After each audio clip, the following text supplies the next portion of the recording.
Salam à tous les amoureux de Première Ligue, on se retrouve cette semaine pour une nouvelle vidéo avant-match particulière puisque habituellement on s'intéresse à 3 affiches du week-end, mais là on va se focus sur le London Derby entre Arsenal et Chelsea. En tout cas, si tu kiffes la PL, sache qu'on couvre toutes les équipes du Big Six, donc n'hésite pas à t'abonner si c'est pas fait et à liker cette vidéo pour donner de la force et aider au référencement. Nous, comme d'hab, on va commencer cette vidéo en revenant sur mes prédictions de la semaine dernière. C'était pas dingue, mais on a un score parfait entre City et Newcastle, donc le 2-1, ce qui fait que sur la saison, on passe à 9 scores parfaits et on est à 12 bonnes issues et 31 mauvais résultats. On passe maintenant à la Fantasy Première Ligue et je continue de dégringoler. Je n'arrive pas à comprendre pourquoi mon équipe est autant éclatée. Ça m'énerve, mais en tout cas, le top 15, lui, se porte bien. On a toujours Fabien qui est en tête, qui commence à maîtriser et à mettre un petit peu de distance là avec le deuxième. Donc très très fort Fabien ce qu'il propose. Donc voilà, c'est tout pour l'intro. On passe maintenant à l'avant-match. Juste avant de commencer l'avant-match, je vous rappelle que sur mon site boutique FPL, les promos sont toujours en cours. Vous avez tout un tas de vêtements, t-shirts, manches longues, pulls inspirés du coup de la Première Ligue, avec ici des modèles avec numéro dans le dos. Il y en a pour tous les goûts et tous les clubs du Big Six. Très récemment, j'ai rajouté des designs très travaillés, notamment sur Declan Rice. Donc les Gunners, n'hésitez pas à foncer.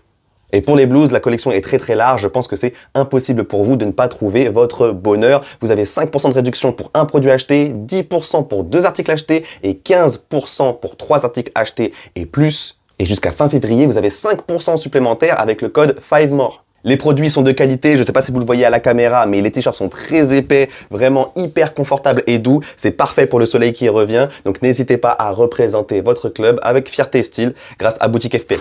Maintenant, concernant l'avant-match, on est sur un match très important, déjà parce que c'est un derby, évidemment, mais aussi parce qu'il y a des enjeux, notamment pour Arsenal qui joue la course au titre, pour Chelsea qui joue la course au top 4, donc ça déjà c'est des enjeux qui sont importants sportifs, mais aussi psychologiques, puisque déjà Chelsea doit absolument casser cette série de matchs sans victoire contre les Gunners, donc ça va être un enjeu important, d'autant plus que Rosseignor, depuis qu'il est arrivé à Chelsea, n'a perdu que contre un seul coach, contre une équipe, c'est les Gunners d'Arteta. Donc il faut aussi mettre fin à cette série pour le coach anglais. Et on peut le voir, les deux équipes sont sur une série en Première Ligue qui est assez intéressante, du moins sur les 5 derniers matchs. Et à savoir qu'en fin de vidéo, on fera un 11 combiné, les amis, entre Gunners et Blues sur la saison actuelle. Donc ça sera juste avant le pronostic. Donc ça va être une vidéo qui va être très sympa. Et donc je vous remets ici les affrontements entre ces deux équipes en 2025 et 2026. Clairement, c'est pas bon pour Chelsea. Et c'est vraiment dommage parce que dans le lot, il y a vraiment des bons matchs de la part des Blues. Mais à chaque fois, il y a un truc qui fait que les Gunners vont l'emporter. Ça me rappelle ce match en 2024 du coup, où Chelsea fait un match incroyable pendant 70 minutes avant que Sanchez fasse un cadeau à Rice. Donc c'est assez frustrant et rageant cette série en cours pour les Blues, en espérant pour eux que ça se termine ce dimanche. On passe maintenant aux 11 probables pour ces deux équipes-là. Donc, côté Arsenal, on va avoir Raya dans les buts, ça c'est sûr et certain. La charnière titulaire avec un Hincapié à gauche qui fait vraiment le taf. Peut-être qu'il va s'installer là-bas, hein, puisque même si Calafiori était performant, c'est vrai que là, Hincapié, ce qu'il propose, c'est vraiment très fort au poste de latéral. Surtout que c'est un latéral inversé avec un rôle très offensif. Et il a l'air de vraiment se plaire dans ce rôle-là. Donc, c'est vraiment très solide défensivement, Arsenal comme toujours. Au niveau du milieu, Rice, Zubimendi, top niveau et on va le voir notamment dans le 11 combiné, voilà, c'est très fort ce qu'il propose. Trossard qui est dans la peau d'un titulaire et j'ai l'impression que son ratio, son rendement est toujours moins bon quand il est titulaire, donc peut-être qu'on va voir un Martinelli dans le 11 parce que Trossard quand il rentre à chaque fois généralement c'est incroyable, mais Trossard dans le 11 lui c'est vraiment un phénomène assez particulier quand même. Et est-ce que Arteta va donner la continuité à Eze par rapport à son match contre Tottenham? Je pense que oui, je pense que l'intérêt d'Arteta c'est quand même d'avoir un Eze qui se met en route parce qu'ils vont avoir besoin de lui pour toutes les compétitions qu'ils ont encore à jouer.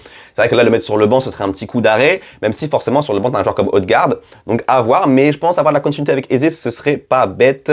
Saka à droite et Gyökeres, on donne de la continuité à tous les joueurs qui sont performants en ce moment. Côté de Chelsea, SofaScore nous propose une charnière Badiashile-Chalobah, je pense que c'est le moment de titulariser Mamadou Sarr. À un moment donné, Tosin, Badiashile, on a fait le tour, on a fait le détour. On est fatigué, on veut voir ce que donne Mamadou Sarr, même si évidemment c'est un très gros match. Mais écoute, il a répondu présent lors de la finale de la CAN, pourquoi pas, lors d'un London Derby. À droite, je pense que ouais, on partirait sur Reece James. Et oui, en l'absence de Cucurella toujours blessé, est-ce que c'est encore Gusto ou est-ce que c'est Hato? Je pense que dans un derby comme ça, Rosseigneur va prendre la sécurité entre guillemets et prendre Gusto, même si je pense que c'est pas la bonne solution. Moi, je pense que il faut faire confiance à un joueur comme Hato et à son pied gauche notamment. Kai Santos, le double pivot, franchement, quand tu vois la qualité des deux doubles pivots, c'est hallucinant. C'est de ce qui se fait le mieux au monde. Franchement, la qualité est dingue. Au milieu, ça va être une bataille incroyable. Au niveau offensif pour Chelsea, Palmer, Enzo, Neto, ouais. Je pense qu'on va avoir ça et João Pedro en pointe. En termes de stats, on voit que c'est partagé, mais il faut vraiment comprendre que c'est parmi les meilleures équipes en Europe. On voit que c'est des équipes qui ont la possession, qui ont des précisions de passe assez élevées. Le gros écart se fait au niveau des buts marqués et des buts encaissés, et aussi au niveau des clean sheets, en faveur d'Arsenal. Et quand tu vois pour les deux équipes, c'est minimum 4,7 tirs cadrés par match, c'est des très gros chiffres, avec des très gros ratios à chaque fois, hein, de grosses occasions par match. Donc c'est vraiment deux équipes qui savent jouer au ballon, qui savent se créer des occasions. En termes de duel, pareil, les deux, c'est vraiment très bon. Plus d'interceptions pour les Blues, notamment grâce à un joueur comme Caicedo qui en chope beaucoup. Et au niveau des fautes par match, par contre, c'est mieux de la part d'Arsenal. En même temps, Chelsea, on le sait, c'est jeune, c'est fougueux, ça fait beaucoup trop de fautes. On passe déjà à mon 11 combiné, donc Arsenal-Chelsea sur la saison 2025-2026 uniquement. Au niveau du gardien, même si Sanchez fait vraiment une saison satisfaisante, il a eu vraiment de très très bons passages, même de très bons mois. C'est assez dingue de dire ça quand même pour Sanchez. Mais Raya, je le considère comme top 3 des meilleurs gardiens dans le monde depuis 2 ans maintenant. Donc c'est un level que n'a pas Sanchez actuellement. Donc je vais quand même partir sur Raya, même si dernièrement c'est un peu moins bon qu'avant. Mais avant c'était tellement haut que voilà quoi. Au niveau de la charnière, il faut savoir que j'ai eu une très très grosse hésitation. Je vais quand même partir sur Gabriel et Saliba. Et évidemment, parce que c'est la charnière référence en Europe depuis un moment maintenant, c'est aussi, en fait, sur certaines positions, quand je vais hésiter, je vais me poser la question.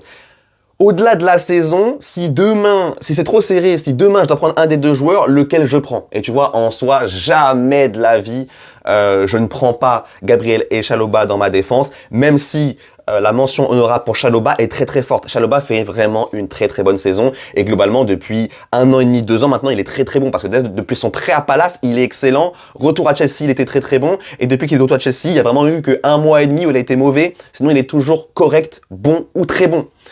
Vraiment régulièrement bon même. Donc ouais, donc il y avait une grosse mention pour Chalobah mais on va quand même respecter Saliba, Gabriel. Au niveau des latéraux, à droite, pareil, hésitation sur la saison entre Timber et James. Mais encore une fois, quand c'est très serré, je me pose la question, si demain je dois faire une équipe, qui je prends? Et pareil, même réflexion que pour Gabriel Saliba, pour rien au monde, je me prive de Reece James. Qui est juste... Non mais Reece James, c'est juste trop fort au foot en fait. Il est juste beaucoup trop fort au foot. Et je pense que les Gunners, si on a cette réflexion de se dire, ah vas-y, demain tu prends une équipe, tu prends qui frère? Reece James, si vous ne répondez pas Reece James, la mauvaise foi est dingue. Parce que juste trop fort au foot. Et à gauche, il y a du monde côté Arsenal avec du Hincapié, avec du Calafiori, etc. Mais pareil, encore une fois, je pense que Cucurella, il est top 3 à son poste depuis plus de 2 ans maintenant. Donc même quand il y a hésitation, et là, franchement, il y a moins d'hésitation. Hein. Je pense que Cucurella, même si c'est moins bon depuis 2 mois, il faut le dire. Ça fait tellement depuis 2 ans qu'il nous régale que je me dois de le mettre à gauche. Donc on a pour l'instant une défense avec des latéraux Blues et une charnière Red. On passe au milieu de terrain. Et au niveau du milieu de terrain, évidemment, Caicedo Rice, c'est l'évidence. Ces deux joueurs juste tellement incroyables. Et je pense que Gunners comme Blues, on rêverait de les voir jouer ensemble. Vraiment. Mais bref, donc au-delà de ces deux-là, pour le troisième au milieu, je me suis posé la question. Et sur la saison, en vrai, si je suis objectif, je peux pas mettre Palmer. Je peux pas mettre Palmer, je peux pas mettre Odegaard et je peux pas mettre Eze. Pour des raisons différentes, hein, mais les trois sont pas à leur niveau. Les trois ne sont pas à leur niveau cette saison. Donc mon milieu de terrain, comment je le fais? Et là, tu as 2 candidats qui surgissent. C'est notamment Zubimendi et André Santos. 2 joueurs qui font une saison très très bonne. Quand ils sont sur le terrain, les deux, ils sont bons. Les deux sont arrivés en PL cette saison. pas de temps d'adaptation, parce que c'est vrai que même si Maresca faisait pas confiance à Santos pendant de longs mois, c'était pas justifié. C'était pas justifié, et on voit que depuis que Rosseigneur est arrivé, c'est incroyable ce que propose le Brésilien. Donc, grosse hésitation entre Santos et Zubimendi, mais je vais donner l'avantage à Zubimendi pour l'échantillon. Tout simplement, sur la saison, il est titulaire depuis le début, il enchaîne les matchs, alors que Santos est titulaire vraiment depuis un mois. Donc, même si les deux, en termes de qualité, je pense même que André Santos, il peut monter beaucoup plus haut que Zubimendi. Je le pense vraiment. De toute façon, moi, je pense, pour ceux qui me suivent, je suis convaincu qu'André Santos peut être l'un des meilleurs milieux de terrain du monde très rapidement, là. Très rapidement. Mais là, tout de suite, quand on voit l'échantillon de la saison et l'adaptation éclair de Zubimendi, ce qu'il propose même offensivement et tout, très polyvalent, très complet, je pense que je vais donner la place à Zubimendi. Donc, ça fait un milieu à 3. Caicedo, Rice, Zubimendi. Et je pense que c'est la meilleure chose à faire par rapport à ça. On va passer maintenant au 3 de l'attaque. À droite, on va respecter Saka, qui est le meilleur joueur offensivement là de ce que je vais avoir. Même si je pense que pour moi, Saka, c'est pas forcément un joueur world class. J'ai encore des petites réserves sur ça. Je pense que c'est un top player dans mon tiers. Hein. Dans mon tiers, il y a world class tout en haut, et juste en dessous de world class, il y a top player. Je pense que Saka est un top player, vraiment à la limite du world class, mais j'ai besoin de plus, j'ai besoin de trophées, j'ai besoin qu'il soit décisif, notamment en finale de Carabao. Je veux c'est ça qui va le faire pencher pour moi dans world class. Quand tu as vraiment répondu présent dans des grands moments, c'est un top player parce qu'en termes de niveau de régularité, il est clairement là. Mais j'attends un peu plus de la part de Saka pour être un joueur world class, et cette saison, il peut le devenir. À gauche, il y a tout un tas de joueurs. On peut mettre du Neto, on peut mettre du Trossard, du Martinelli et du Stéphane. Ok, donc il y a 4 joueurs, je pense, qui postulent ici. Garnacho et Gittens, vous n'êtes pas convoqués, vous n'êtes pas concernés, vous n'êtes pas dans le groupe WhatsApp, clairement. Mais du coup, dans cette hésitation-là, moi j'ai toujours du mal avec Martinelli et Trossard, dans le sens où tu sais vraiment jamais sur quel pied danser avec ces deux-là. Et je pense que sur cette saison-là, même si l'échantillon est plus petit, en fait, il nous a tellement émerveillés et choqués à son jeune âge que je vais mettre Stéphane. Je vais mettre Stéphane, il a même été bon à gauche, pour vous dire, cette saison. Donc je pense que c'est justifié de mettre le crack brésilien à cet endroit-là, parce que il y a personne, en fait, qui... Neto, c'est dur pour Neto. C'est vraiment dur pour Neto. Je pense même que c'est plus dur pour Neto que pour Trossard et Martinelli. Mais en termes de talent, là, il me faut du Brésil. Tu vois, il me faut du Brésil. Je me suis privé de Santos. Il me faut du Brésil dans cette équipe-là, les amis. Et donc, on va mettre Stéphane à gauche. Et je continue avec le Brésil en mettant João Pedro en pointe. Je pense que là aussi, même si Gyökeres se réveille et que Gabriel Jesus, par rapport à ce qu'il a produit quand il a joué, c'était aussi bon.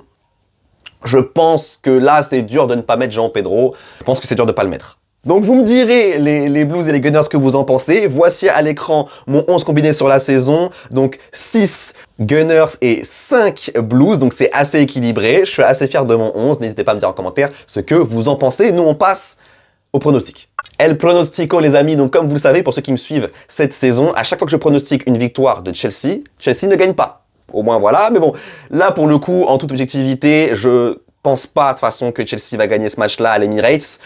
Même si on a vu sur les 2 matchs de Carabao Cup que Chelsea n'est pas si loin que ça, n'est vraiment pas si loin que ça des Gunners, je pense que malgré tout, il y a un écart significatif qui fait que les Blues n'iront pas battre les Gunners dans leur stade, surtout avec l'absence de Cucurella qui est vraiment embêtante, Donc je pars sur une victoire 2-1 des Gunners, mais je pense que ça va être un match serré.